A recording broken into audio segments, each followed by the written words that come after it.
나는 왜 문학을 하는가? 출판사는 열화당입니다.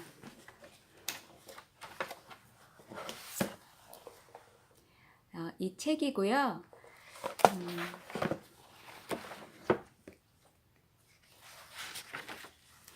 이 책은 우리 시대 문학가 71명이 쓴 문학 행위에 대한 자유로운 성찰로서 한 시대의 사상과 정서를 담아내는 문학 작품이 탄생하게 된 원천인 작가의 내밀한 문학 사이자 자기 고백록이다. 71명의 작가가 문학에 대해서 자신의 생각을 글로 쓴 내용들인데 그 중에서 몇 작가만 소개해 드리겠습니다.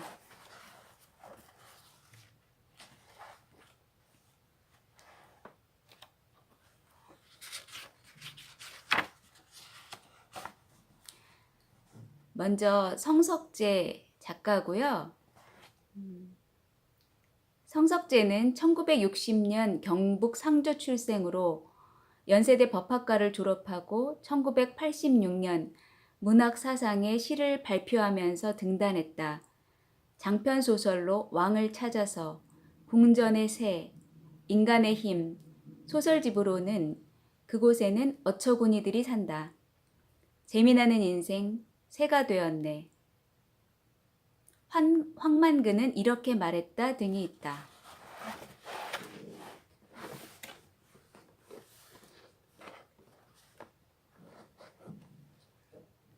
어느 날 나는 호랑이 발자국을 보았다.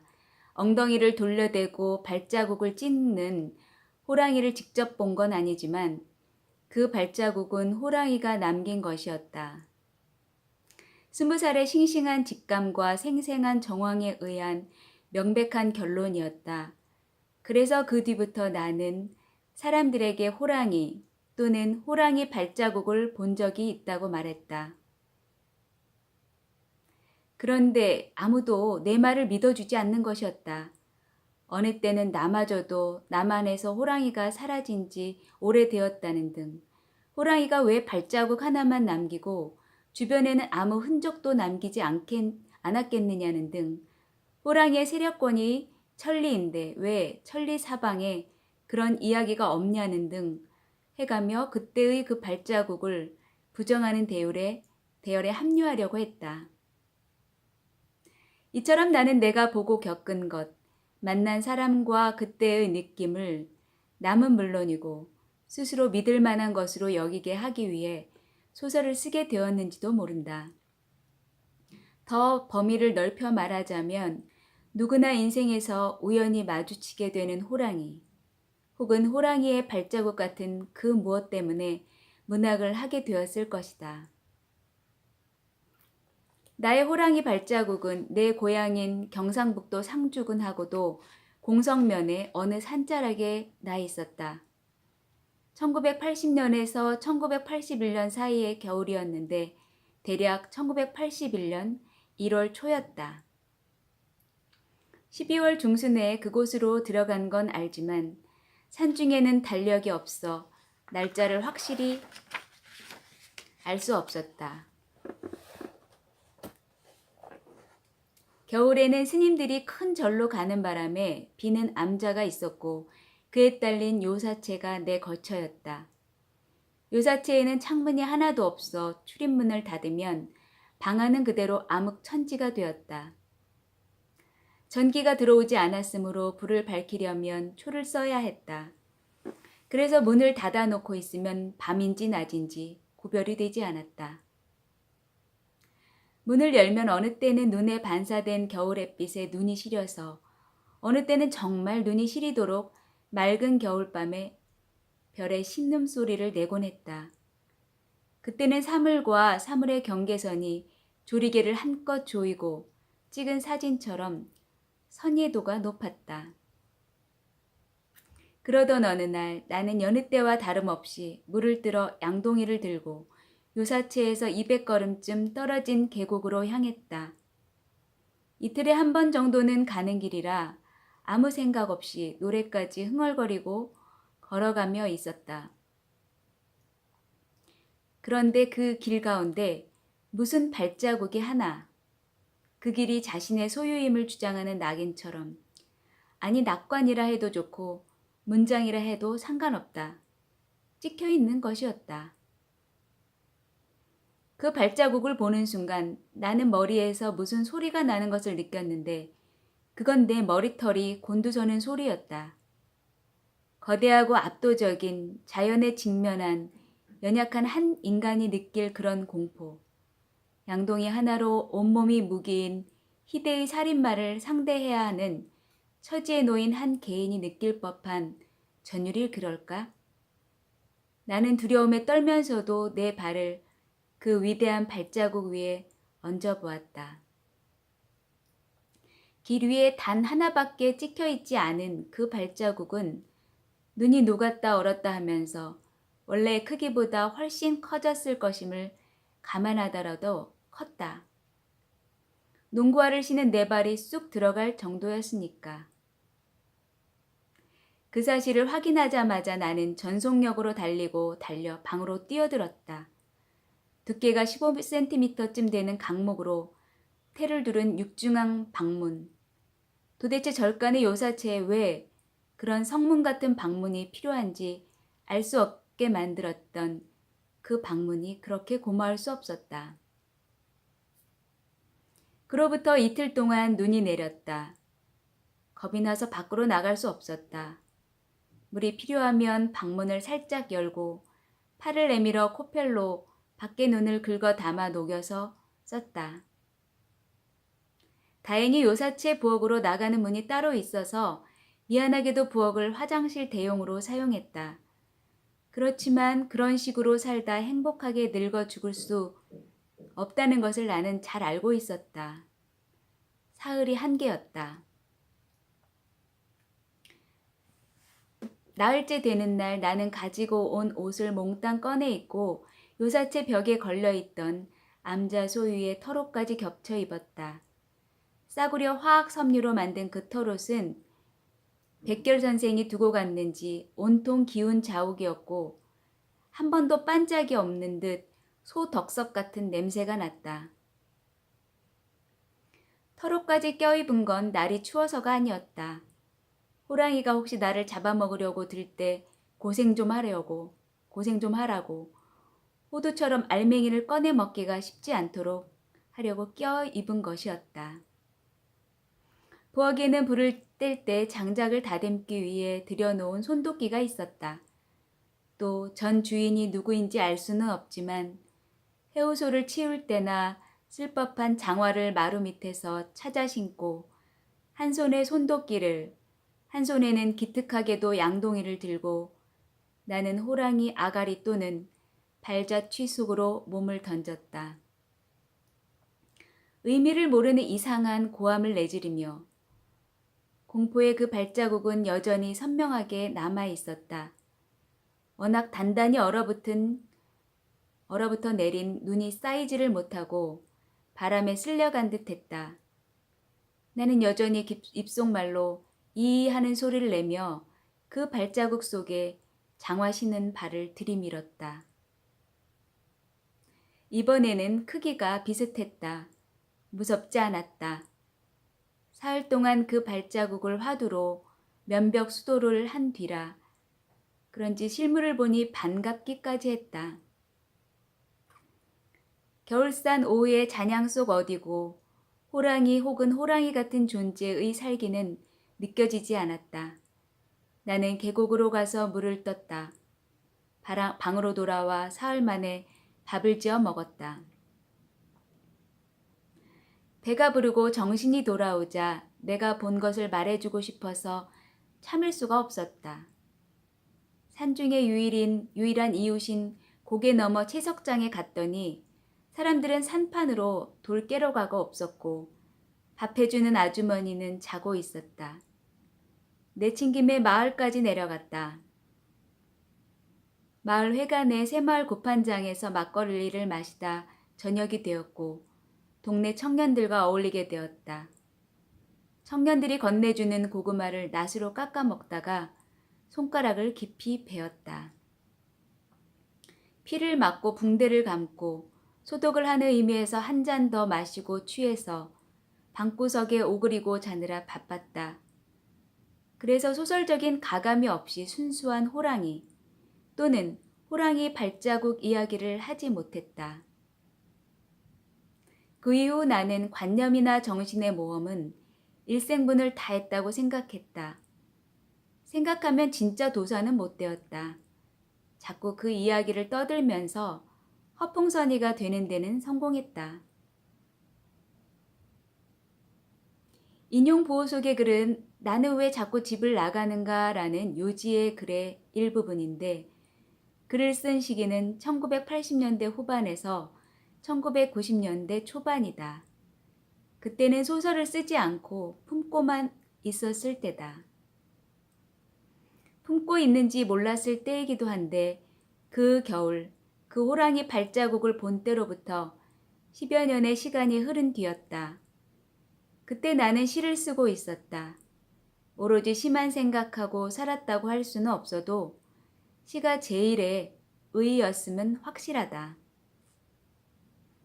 그런데 일생분의 모험, 진짜, 도사, 허풍선이 같은 단어들은 시적이지 않다. 이런 불순하고 수상적인 것들은 한 이틀 조용히 내린 눈처럼 순수한 세상에 조금만 섞여도 그 세상 자체를 불순하게 만든다. 돌아보니 그때 이미 시에서도 삶에서도 불순은 각오하고 있었다. 지금보다 혈기가 방장해서 이 정도는 감당할 수 있다고 생각했는지도 모른다. 시는 불온하다고 어느 시인은 말했다. 나는 소설은 불순하다고 말하고 싶다. 적어도 내가 쓰는 소설은 불순하다고. 원래는 순수했는지 모르지만 웬놈의 호랑이 발자국이 하늘에서 뚝 떨어져 내가 물들어가는 길 위에 찍힌 이후 모든 길이며 겨울 오후며 시며 소설이며 양동이며 부엌이며 요사체 손도끼마저 불순해졌다고. 1990년대 중반부터 소설을 쓰기 시작하면서 나는 이제 제 길을 찾았다는 말을 참 많이도 들었다.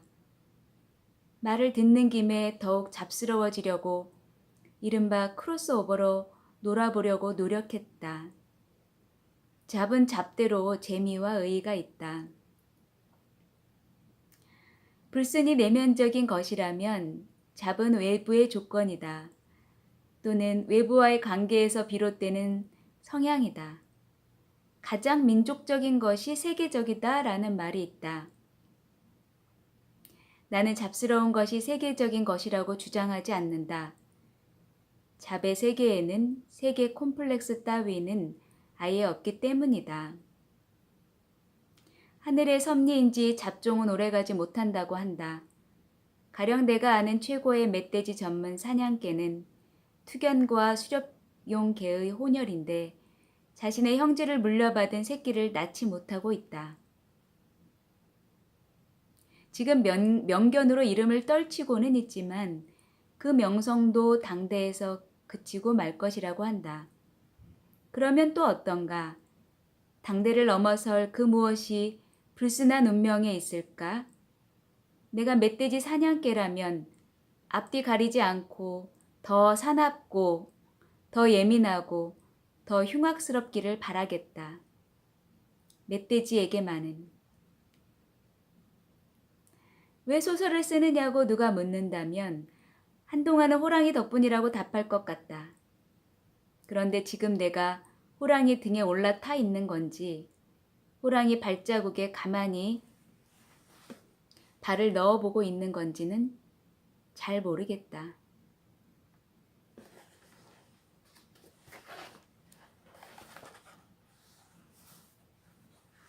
다음 작가는 이문열입니다. 오직 사람이 가장 귀하다.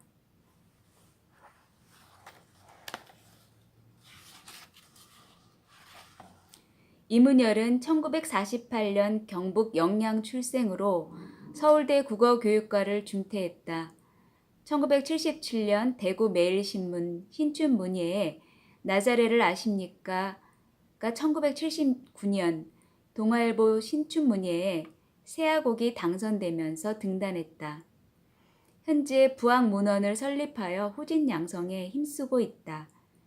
장편 소설로 사람의 아들, 우리들의 일그러진 영웅, 어둠의 그늘, 젊은 날의 초상, 황제를 위하여, 레테의 연가, 금시조, 추락하는 것은 날개가 있다. 평력 소설로 삼국지, 수호지 등이 있다.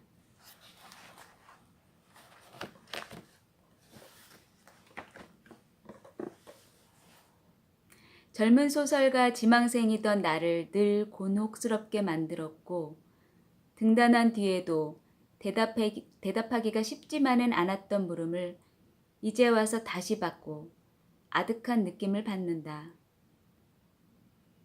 왜 문학하는가? 너는 왜 문학하는가? 갈채와 악의에 아울러 지치고 못다 펼친 열정의 미련과 일찍 늙는 편안함의 유혹에 번갈아 시달리며 저만치 이순을 바라보는 이 미묘한 때에 다시 받게 된 이 물음에는 오래 잊고 지낸 상처를 헤집는 듯 매섭고도 적의 어린 데가 있다. 어떤 일을 왜 하는가란 물음은 한마디로 그 일을 하는 목적을 묻는 것이고 목적이란 대개 그 일을 통해 어떤 가치를 실현하고자 하는 적극적인 의도를 말한다. 그리고 그 적극적인 의도는 크게 두 단계로 형성된다. 첫째는 어떤 가치의 존재를 인지하는 단계이고 다음은 그 가치의 실현을 위해 자기를 내던질 결의를 하게 되는 단계이다. 내가 문학이란 가치가 존재한다는 것을 남보다 좀 빨리 알게 된 것은 고단했던 삶이 준 엉뚱한 여가 때문이었던 성쉽다. 1955년 안동중앙초등학교에 입학한 나는 2학년 늦가을에 서울로 옮겨가게 되었는데 전학증이 없어서 여기저기서 퇴짜를 맞은 끝에 서울 종암초등학교에서 다시 공부를 할 수 있게 된 것은 이듬해 4월이었다. 그 반년에 가까운 방학이 아닌 방학이 바로 내가 문학과 첫 대면을 하게 된 계기가 되었다. 그때 내게는 중고등학교에 다니던 형들과 누이가 있어서 집안을 굴러다니는 읽을거리가 흔했다.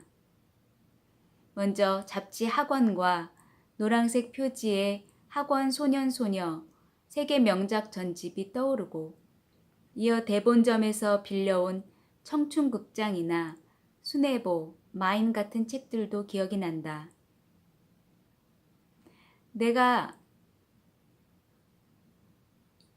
나의 이해가 닿은 곳은 주로 학원 쪽이었는데 그 중에서도 특히 강렬하게 기억되는 것은 세계 명작 전집의 하나였던 걸리버 여행기다. 비록 초등학교 상급반 아이들을 위한 축약판이었지만 내 생애에서 한 권의 책을 첫 장부터 끝까지 통독한 경험은 그때가 처음이었다. 여기 낯설지만 새로운 세계가 있다. 재밌고 아마 유용할 수도 있는 세계가. 그때 내가 조리 있게 말을 조직할 줄 알았더라면 대강 그렇게 내 느낌을 드러낼 수 있었을 것이다. 그리고 걸리버 여행기에 보태 몇 권의 책을 알듯 말듯하게 더 읽은 뒤 나는 초등학교 3학년 교실로 끌려나갔다. 하지만 문학에 대한 또래 평균치의 감성으로는 끝내 돌아가지 못했다. 그 뒤 내 삶은 그런 비정상적인 조숙을 거의 일상적인 상태로 만들 만큼 고단하게 전개되었다. 이런저런 이유로 중퇴를 자주 해 대학 졸업 때까지의 정규 교육기간 16년 중에서 내가 또래들과 학교에서 보낸 시간은 절반인 8년 남짓이다. 나머지 8년 가까운 세월은 내 골방이나 암자 또는 임시적 일터에서 읽기 하나만으로 모든 지적인 수련을 대신하였는데 그 읽기의 주종은 대개 문학 작품들이었다. 하지만 내가 적극적인 의도, 곧 문학적 가치 창출에 끼어들어 보기로 마음먹은 것은 또래보다 많이 늦었던 것 같다. 대학에 가서도 그 이듬해야 문학 서클을 기웃거리고 습작이라는 것을 처음 해보았기 때문이다. 하지만 그때까지도 마음 한구석에는 여전히 유보가 있었다. 쓰며 사는 것은 좋지만 써야만 사는 운명은 피하고 싶다는 그 유보 때문에 그때의 내 자기 투척은 그리 치열하지도 지속적이지도 못했다. 겨우 1년 남짓 쓰기에 몰두하다가 다시 여기저기로 길을 돌았다. 그리고 그동안 개발된 것은 왜 문학하는가가 아니라 왜 문학해서는 안 되는가의 논리였다. 나는 비뚤어진 적개심까지 짜내 반문학의 논리를 구성해 자신을 설득하려고 했었다. 그때는 사장을 경시하고 문학을 여기로 보는 고향의 전통적 가치관도 한몫을 했을 것이다. 하지만 그 사이에도 무슨 외길 수순을 밟듯 내 삶은 한 방향으로 내몰렸다. 용감하게 문학을 떠났다가 다시 참여하듯 돌아오기를 10년 가까이 되풀이하다가 1977년에는 대구 매일신문 신춘문예를, 1979년에는 동아일보 신춘문예를 통해 나는 끝내 소설가가 되고 말았다. 그리고 습작 시절에 받을 때마다 곤혹스러웠던 질문, 왜 문학하는가? 또는 어떻게 하여 문학하게 되었는가를 기자와 독자들로부터 본격적인 신문처럼 받게 되었다. 어설프게나마 나는 문학 개론을 배운 적이 있고 문학의 가치를 승인하는 여러 논리들도 알고 있다. 또 거기서 배우거나 읽은 논리들을 반복하거나 글로 요약하는 것은 어렵지 않다. 하지만 습작기 내내 나를 잡아둔 것은 그 휘황한 논리들이 아니었다. 언제부터인가 내게는 쓰기가 숨쉬듯이 잠자듯이 도무지 그 목적이나 의의를 설명할 필요가 없는 본능적인 행위가 되어 있었다. 따라서 물음에 대답하기 위해 내가 문학하는 까닭을 억지로 짜 맞추다 보면 진땀부터 먼저 났다. 그 곤혹스러움에서 잠시 나를 구해준 것이 등단 이듬해인가 어떤 잡지사가 마련한 최인훈 선생님과의 대담이다.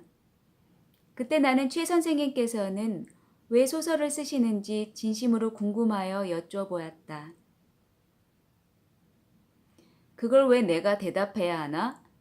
소설이란 내가 창안한 것도 아니고 또 존재해야 할 가치가 없는 것이었다면 몇 세기나 존속해 오지도 않았을 걸세. 나는 이미 가치를 승인받고 존속되어 온 소설이란 문화적 제도를 활용하고 있을 뿐이지. 더 이상 어떤 설명이 필요한가?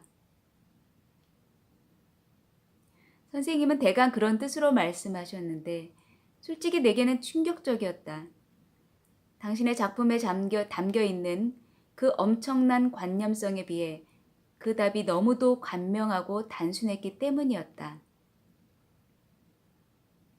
하지만 그래서 재활용하기에는 오히려 수월해 그 뒤 얼마간 나는 왜 문학하느냐는 물음을 받으면 곧잘 선생님의 말씀을 인용했다. 하지만 내 나이 40을 넘기고 속절없이 소설가로 늙어 죽게 되리라는 예감이 강해지면서 내 마음도 달라졌다. 여전히 왜 소설을 쓰느냐고 묻는 사람들에게 그런 식의 대응이 너무 성의 없게 들릴 것 같아서였다. 그래서 고백하듯 털어놓게 된 게 소극적 선택의 개념과 사인성이었다. 문학이 다른 어떤 것보다 더 좋아서가 아니라 덜 싫었기 때문이며 난파한 내 삶의 바다에서 가장 헤어가기 좋은 곳에 우연히 있었던 돌섬 같은 것이었다는 게 소극적 선택의 내용이다. 또 문학은 누구보다도 나 자신을 위해 나를 으뜸가는 독자로 만드는 사적 행위라는 것이 사인성의 논리다. 나를 으뜸가는 독자로 삼는 사적 행위라는 것이 사인성의 논리다. 딴에는 겸손하면서도 진솔한 답이라고 믿으면서 한 10년 다시 그것으로 잘 버텨냈다. 그런데 50대도 중반을 넘기면서 보니 아직도 그것만으로는 답이 궁색해 보인다.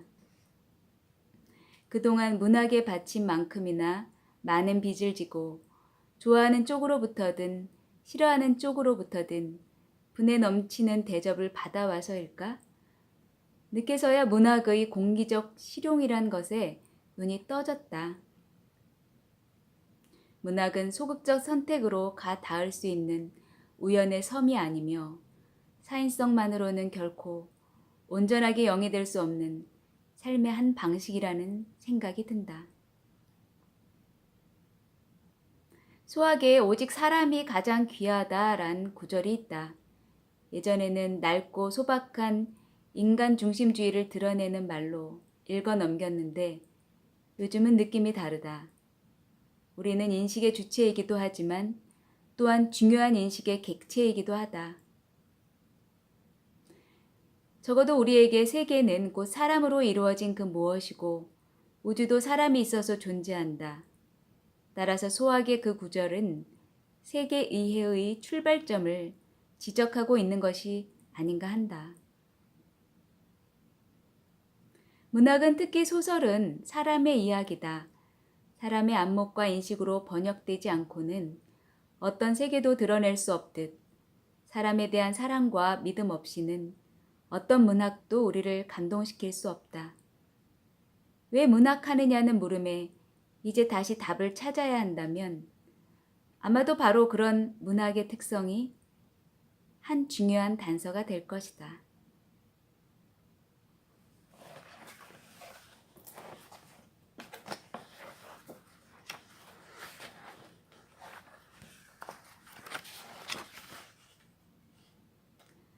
다음 작가는 배수아입니다. 1965년 서울 출생으로 이화여대 화학과를 졸업하고 1993년 소설과 사상에 1988년에 어두운 방을 발표하면서 등단했다. 장편 소설로 랩소디 인 블루, 부주의한 사랑, 철수, 나는 이제 네가 지겨워, 붉은 손 클럽, 동물원 킨트, 에세이스트의 책상, 소설집으로 푸른 사과가 있는 국도, 바람인형, 심야통신, 그 사람의 첫사랑 등이 있다.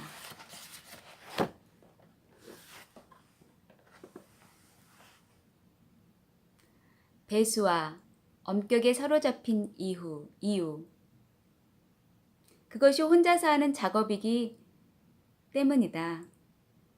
조직에 속해 있을 이유가 전혀 없으며 단어 그대로 원하지 않으면서 다른 사람을 상대해야 할 일도 없다.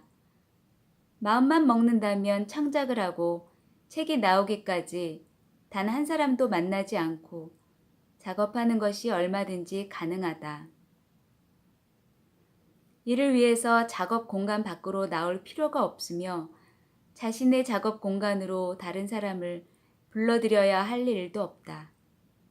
나는 오랜 시간 동안 이렇게 혼자서 일할 수 있는 순간을 기다려왔다. 내면의 자유를 지향하는 일이기 때문이다.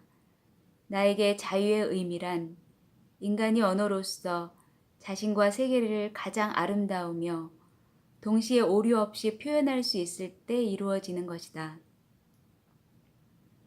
혹은 그러한 글을 읽고 싶은 욕구와도 연관되는 것이다.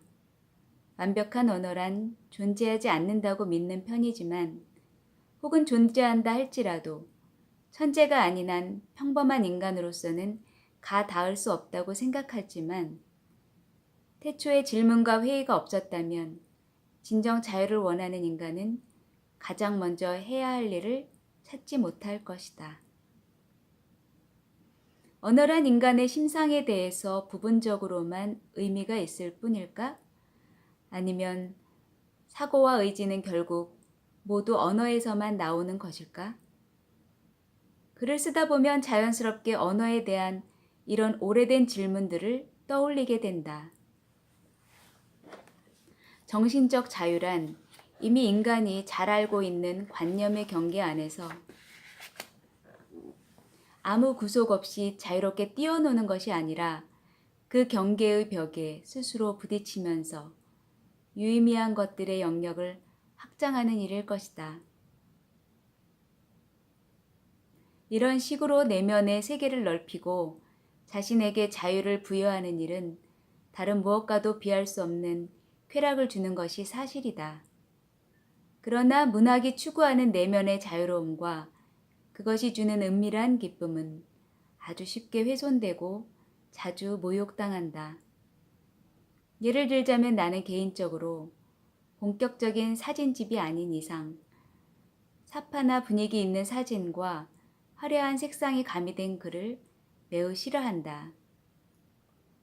심지어는 책에 작가의 얼굴 사진이 반드시 등장하는 이상하고 유치한 관례도 마음에 들지 않는다. 나는 일반 대중이 문학을 사랑하게 도와줄 의도를 가지고 만들어진 시각적 효과와 원고의 결합을 그다지 좋아하지 않으며 그런 것은 명목상의 취지부터 만들어지는 결과물까지 모두 다 거짓의 파편일 뿐이라고 생각하는 편이다.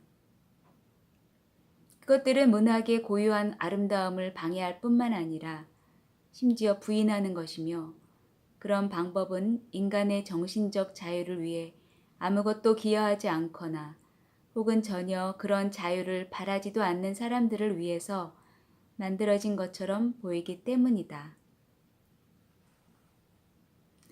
문학에 동반되는 화제성 저널리즘이나 광고 문안들도 불필요하지 않나 생각하며 문학이 군중에게 더 친숙한 다른 장르와 잘 결합될 수 있기 때문에 그럼으로써 계속해서 생존할 것이며 그 생존이 더욱 정당화될 수 있다는 타협적인 견해에도 찬성하지 않는다. 문학의 행위는 자유롭고 창의적이다. 나는 자유와 창의를 분리해서 생각하지 않는다. 창의적일 수 없다면 어디에서도 결코 자유롭지 못하고 자유롭다면 그는 창의적인 인간일 것이다. 결국 자유란 기꺼이 선택된 정신적 투쟁에 의한 것이며 문학은 내가 그것을 영혼을 바쳐 읽지 않으면 아무것도 나에게 알려주지 않는 단지 흙과 백으로 표시된 기호의 한 페이지에 불과하게 될 것이다. 인간의 오감에 직접적으로 호소하는 다른 분야와 달리 문학은 언어와 문자라는 약속된 기호를 사용함으로써 비교할 수 없게 제한되며 동시에 한번 표현된 문장은 반대로 그 언어 안에서 쉽게 고정되어 버리는 불운을 가지고 있기도 하다. 그래서 문장은 조금이라도 자유로워지기 위해서 끊임없이 스스로 생각에 잠겨야 하고 그 무엇의 시민도 아니면서 동시에 자신에게 엄격함을 요구하게 된다. 이러한 과정들은 그것을 행하는 인간의 영혼에 영향을 미치게 된다. 그리하여 예술의 행위는 창의적 인간을 자유롭게 만든다. 나에게는 특히 문자 예술이 그렇다. 고뇌와 고통과 불행 등 모든 부정적인 조건을 불평 없이 껴안을 수는 있어도 정신의 자유를 빼앗기는 것은 거부하는 그런 종류의 사람들이 있다.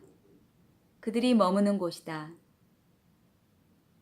그리고 아이러니컬하지만 지금 문학이 군중에게 외면당하는 종류이기 때문이다. 그리고 군중에게 축파를 보내거나 더 많은 다수의 마음에 들기 위해서 더 많은 다수를 목적으로 만들어지는 것이 아니기 때문이다. 그럴 이유나 필요가 없어졌기 때문이다. 그러므로 도리어 나는 근래 사람들이 근심하고 있는 문학의 미래에 대해서도 매우 낙관적인 편이다. 나는 문학은 영화와 달리 원래 다수에게 속한 것이 아니었다고 믿으며 문학이 군중에게서 멀어진다면 그것은 아마도 제자리를 올바로 찾아가는 과정이라고 믿기 때문이다. 아니, 한 번도 군중에게 진정으로 친밀하지는 않았을지도 모르므로 비로소 정직하게 말해지는 것일 수도 있다. 그러므로 양적 의미로만 존중받는 시장에서 소외되거나 구석자리에서 푸대접 받는 것은 결코 불평할 일이 아니다. 시장은 원래 팝적인 글을 사랑하게 되어 있다.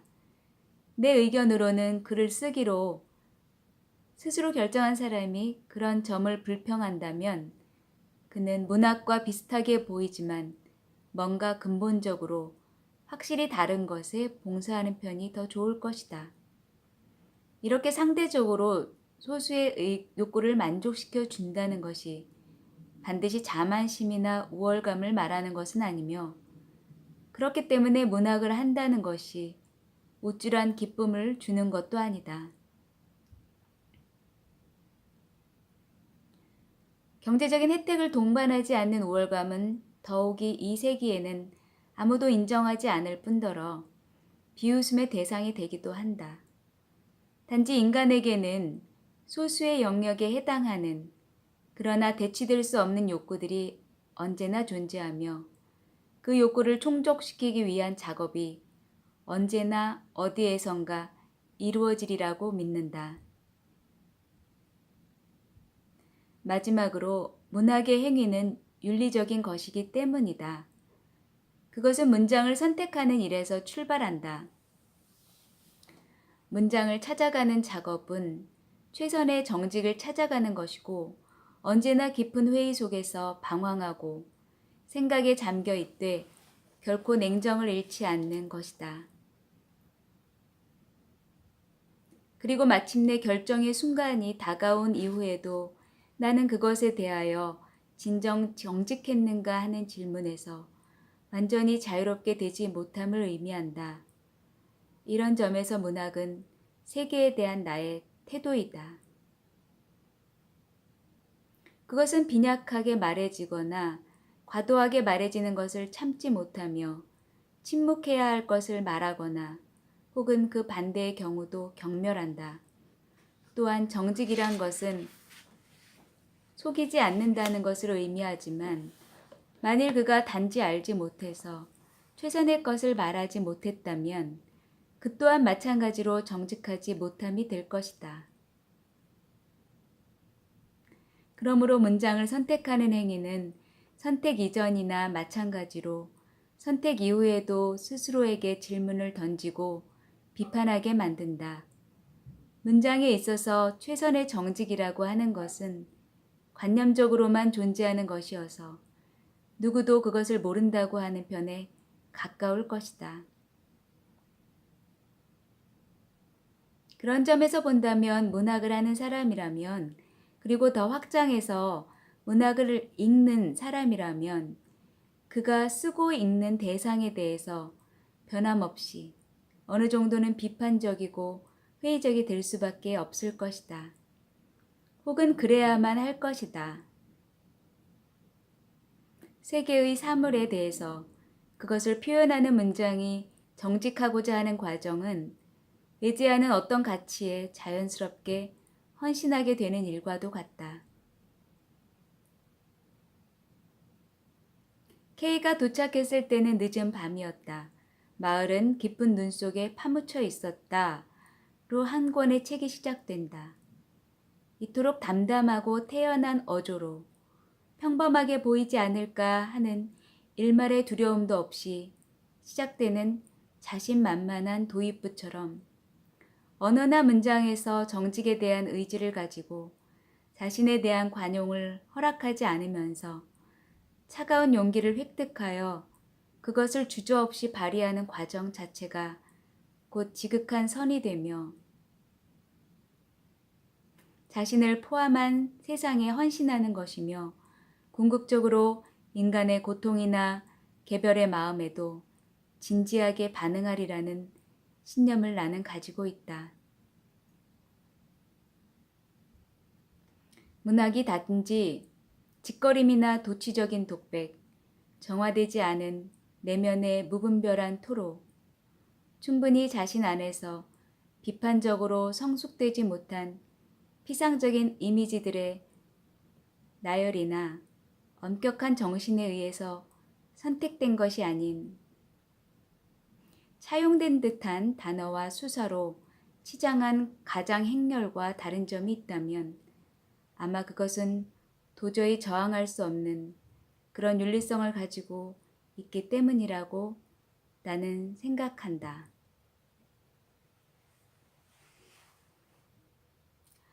네, 금요일이어서 이제 주말의 시작인데요. 주말의 시작에 이런 내용의 글을 또 읽는 것이 제게는 또 다른 기쁨입니다. 지금까지 감사드리고 다음 시간에 또 뵙겠습니다. 안녕히 계세요.